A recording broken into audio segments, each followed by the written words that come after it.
A couple of buddies of mine own and operate a mushroom factory here in the city. That's right, a shroom factory here in Chicago. And they were gracious enough to invite us to go check it out, so let's ride. On the west side of the city, nestled in a very unassuming industrial park, is one of the coolest production facilities in the country. This is 4-Star Mushrooms, and it's ran by these two blokes, Joe and Sean. These guys grow shrooms for some of the most impressive high-end restaurants in the city. Welcome. Pretty sick. Explain what's going on here. This is so like alien looking and futuristic and dope. What are these little pods? Each room here we have is segmented by the different variety of mushrooms. So pretty much we're bringing in a bunch of fresh air, we're humidifying it, we're heating or cooling it, creating a microenvironment that the mushrooms think is the perfect environment to produce mushrooms pretty much. How many different kinds of mushrooms do you guys grow? We grow 7 different kinds here. 7? Yeah. What are they? So we've got blue oyster, black oyster, king trumpet, which is also an oyster mushroom, chestnut mushroom, golden enoki, maitake, and lion's mane. Dude, it's so sick. Is there any way we can pop into one of these? Yeah? Cool. These are black oysters are just starting to fruit. Wow. Yeah, so these guys are like the black bags. You can see they're just starting to pin. Yeah, pinning's when they just start to form the little baby mushrooms. Oh, there you go, and there we go. Whoa, all right, so wait, we just saw the what? The black? Black oyster. That was black oyster. This is the Chestnut. These are wild looking. Let's get in there. Let's fruit. Fruit, baby. These are like, these guys have little like hairs going on. Wow. Wild. Do they get bigger than that? Not much bigger than that. It'll start to kind of flatten out from there. So what's like the life cycle of one of these things right here? So this thing's colonizing for probably 5 to 6 weeks before it actually comes into the grow room. We'll take these blocks and then we'll put them into the fruiting room, make an incision which triggers the mushroom to start to fruit, and depending on kind of our demand and our space, we'll either fruit them 1 or 2 times. And then on the back end we have this regenerative farm that comes once a week, and they just take all of the blocks, and then they have a field that used to just be monocrop agriculture, so there's like no biology, no nutrients in the soil, and they just mix it up and break it down and mix it into the soil. So basically you're just trying to like rejuvenate, replenish that land. Exactly. With your little shroom pouches. Sorry, am I allowed to hit it? Yeah, sure. They're alive, Smack man. it They're around. alive. Come on. Can I pick one of these up? Yeah. You know how to pick them. Yeah, Sean's got his eye on the one. Whoa, that is money. Speaking of money, what do you think a cluster like this would sell for? It's probably about 2 pounds of mushrooms. We charge 13 bucks a pound to our wholesale customers. Sick. Fungal gold. This is inspiring. I'm inspired by this mushroom. I kind of wanted to put a brick in the office next to the editing area. Are you down? I'm down. All right. These guys were nice enough to give us a box of 3 different kinds of mushrooms. These mushrooms are super high quality, right? They're different, they're special. So I want to do something a little different and special with them. So we're gonna make orange chicken out of these mushrooms. That is correct. Classic Chinese American orange chicken made out of mushrooms. Then at the end, decide which one made the best orange chicken. Thank you so much to Sean and Joe for showing us around. As you can see, this mushroom factory is incredible. It's basically like Willy Wonka's, factory for mushrooms. All right, let's meet the cast of characters. Oh, our little aliens. All right, we got 3 types of mushrooms here. The blue oyster, the black oyster, and then last but not least, the chestnut. Not really sure why they're called chestnuts. Is chestnut like a Crayola color or something? I don't know. Let me know in the comments below if you know why these are called chestnut mushrooms. But yeah, super excited to prepare and cook these. They smell interesting, they're gonna be meaty, they're gonna be real nice. Perfect for what we're gonna make today. Dude, I can juggle. I feel like we gotta incorporate the juggling at some point in the video, the 2-hander. Orange chicken begins with the oranges. Check it out. Start by adding in some fresh squeezed OJ. Get carpal tunnel while you're at it. Smells like Sunday morning. All of our oranges are in here except for this one, which we are going to zest, because citrus zest is a powerful thing. That'll do. That'll do, real nice. And can't forget about the juice. Into our OJ and zest, soy sauce. A little more. That's nice. Rice wine vinegar. Need that acid. Sesame oil. Not a lot, this stuff's powerful. Les Shugs, about a half cup. Why is your orange chicken so good when you go to Panda Express, you ask? Sugar. And this. Just a wee bit. MSG. Schwisky, just until that sugar is nice and dissolved. Orange chicken made with real oranges.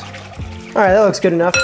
All right, let's get to the fire. We just need to add a little bit of aromatic ginger and garlic to the mix. So, choppy. We want to chop this up into nice little pieces, like this. Tight. A little bit of neutral Earl in the pot. About a tablespoon, teaspoon, whatever, spoon. All right, we're just gonna basically saute up just for a couple minutes to unlock their delicious flavors.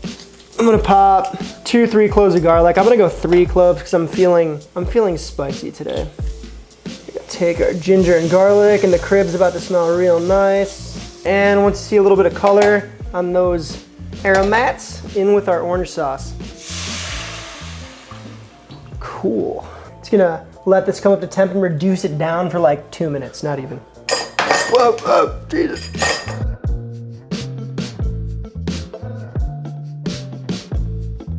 Got a little bit of cornstarch here and some water. We're gonna make a simple slurry by mixing them together.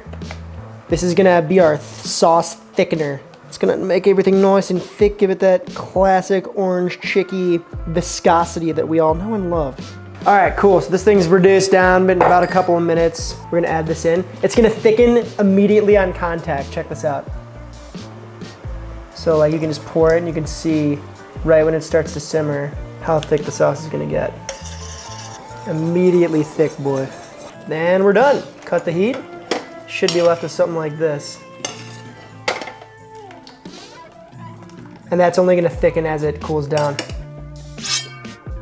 Ah. Great. All right, sauce complete. Let's set this aside here and get on to the mushies.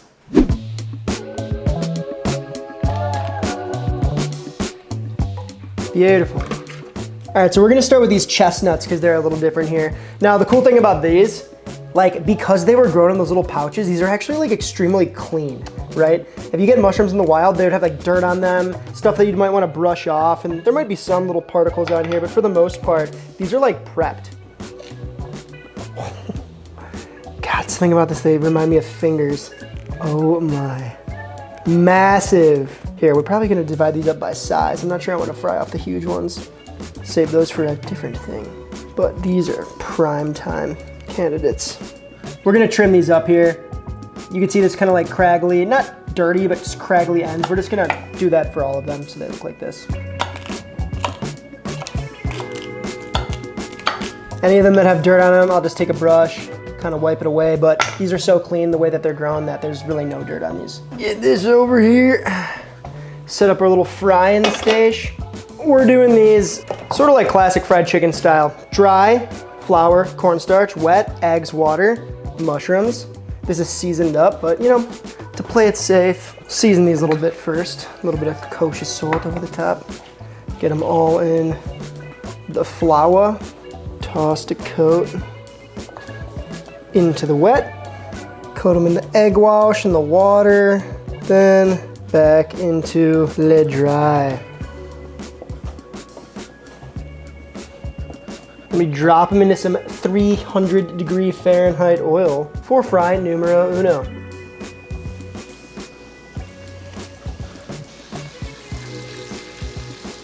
We don't want these to turn into mush, so I'm not gonna cook them very long. That's a beautiful fry number one. Oh, chestnut, guys.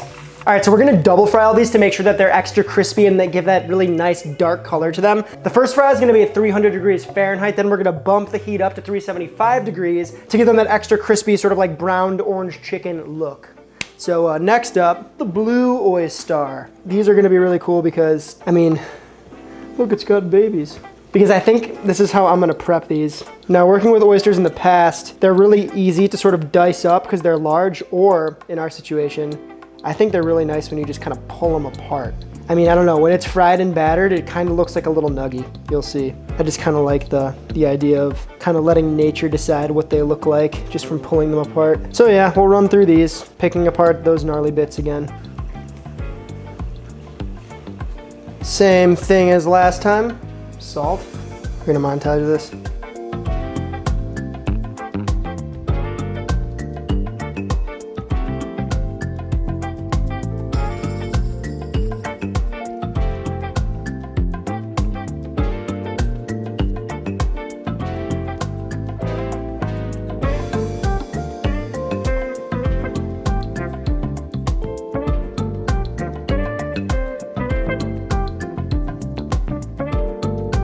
Same thing with the black oysters. These are a little stubbier, but I think I'm gonna do the same technique here. These are cute. Pick off the fat boys. Little nugget-sized pieces. Think about how big your chunks of orange chicken are from, like, you know, the local Chinese spot or like Panda, right? Probably about this big, something like that, right? Maybe a little bigger, maybe a little smaller. Ya ballpark in here. All right, into the drawer. See these little lumps in the dredge? That's what we want. That makes them craggly.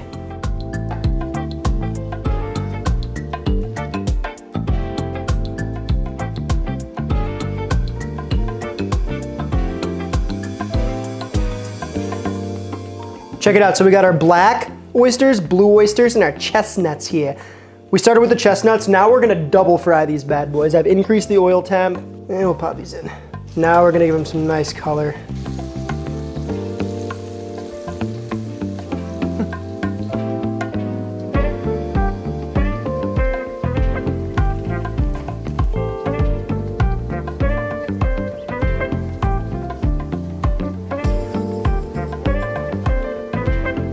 This is why you double fry. Look at this. Single fry, double fry. Look how much more darker and crispy that is, right? Gotta double fry.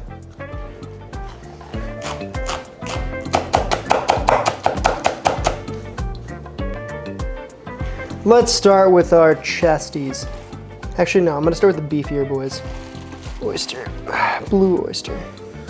Or is it black? Black oyster, black oyster.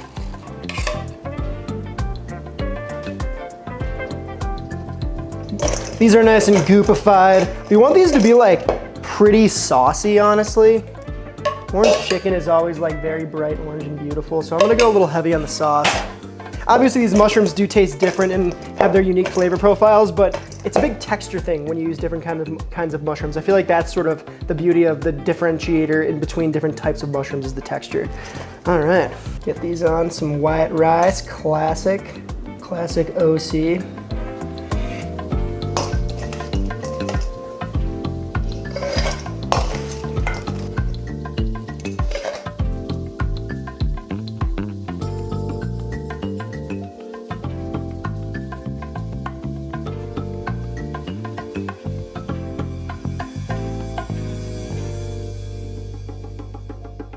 Before we move on, I gotta mention this bad boy. This is a shroom-infused Chicago stuffed pizza. This recipe is going to be exclusively available on Patreon, which is without a doubt the easiest way to support this channel and what I do. I love giving you guys ad-free content whenever possible, so supporting on Patreon will help us do that, you know, hopefully forever. Plus, you're gonna get access to loads of extra features like fun giveaways, special permissions on Discord, and much, much more. It costs less than a large cup of coffee from Starbucks, literally, so, you know, if you can swing it, we'd really appreciate you. If not, that's chill too. Enjoy the rest of the vid.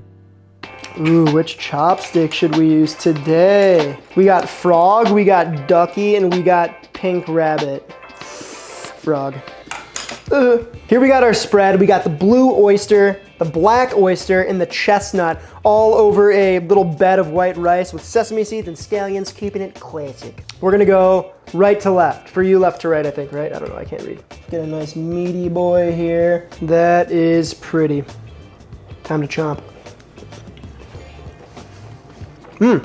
Wow, that's a lot more substantial and kind of fleshy, which sounds kind of gnarly, but it's the truth. Kind of stringy and fleshy, but really nice. Actually, like a lot more substantial than I thought it was gonna be. I thought it was gonna be more kind of like airy and spongy, but no, that's nice.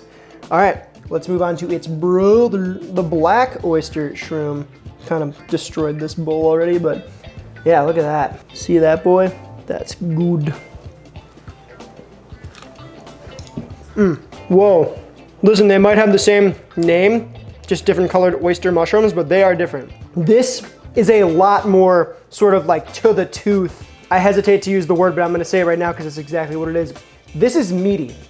Actually, now that I just took a bite of this meaty one, this does seem a little spongy. I know I just went back and said it wasn't that spongy, but compared to its brother, the black oyster mushroom, it's definitely more spongy. That's definitely more meaty. I wonder what the chestnut is gonna be like. These seem a little dainty. I really don't know if they're gonna be able to hold up to the sauce, so we'll see. I was right about one thing, daintier, definitely softer, but it was able to kind of hold up to that sauce because we double fried them. We give them a nice shield. They're able to absorb that sauce without getting like soggy and gross. Still had some body to it. I'm gonna hit this one more time. Yeah, softest. Okay, only one thing left to do. We gotta choose which one is the best, which one orange chickenatized the bestest. Remember, these are fried, sauced up. We're not really going for like flavor here because they're all very similar as much as texture. And texturally, my least favorite one was the chestnut. You know, I mean, listen, these are beautiful mushrooms. I'm sure sauteed and thrown in a different dish, they would be really, really dang good, but just a little too soft for me personally. Kind of melted in my mouth and I kind of want some bite. Third place. That leaves us with second and first. Next up, coming in second place, the blue oyster shrooms. These bad boys here. Very, very, very tasty, very good. Similar to their brother, the black, except again, more spongy. These black oyster mushrooms were incredibly meaty, almost like al dente, but not because they're cooked through and they're soft and nice. But there's a satisfying bite that these other mushrooms just don't have. That's all I can really say about it. So, black oyster wins. Woo! Sailor Moon. TY, so much for coming on that shroomy adventure with me. Shout out to the guys at 4-Star Mushrooms. We're gonna leave their information below. Go check them out. They're doing amazing work. Craft mushrooms, 2 great words. If you like the video, be sure to give it a like. Subscribe to the Chanski if you're new ski. If you're not new ski, welcome back. Ski. Come say what up on Discord. We're having combos. Pizza flavored combos. Come say what up in Discord. We're having some fantastic convos in there. The best way to support us is over on the Patreon, like I said before. That's pretty much all I got for you this week. So until next time, bye-bye.